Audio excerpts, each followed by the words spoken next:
आप देख रहे हैं मिशन न्यूज़, पाकिस्तान की आवाज़।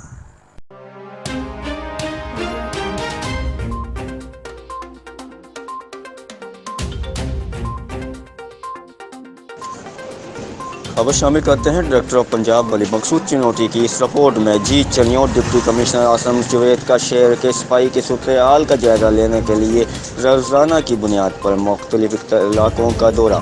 चनियोट डिप्टी कमिश्नर ने जंग रोड, मल्ला नूरवाला, थाना सिटी, मल्ला टट्टी, गरबी और दीगर मोहल्लों के गलियों का मुकम्मल विजिट किया। इस सफाई की सूरत हाल का जायजा लिया और चनियोट डिप्टी कमिश्नर ने अपने निगरानी में गलियों बाज़ारों से तजवीज़ात को भी ख़त्म करवाया।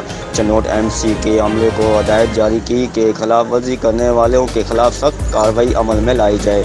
चनियोट डिप्टी कमिश्नर ने अहले इलाका से भी अलमा सफाई के दस्तावेज़ी बारे में दरियाफ्त किया। चनियोट शहर के सफाई सुथराई के लिए पुरमुमकिन इक़दाम किए जा रहे हैं। Deputy commissioner Chiniot.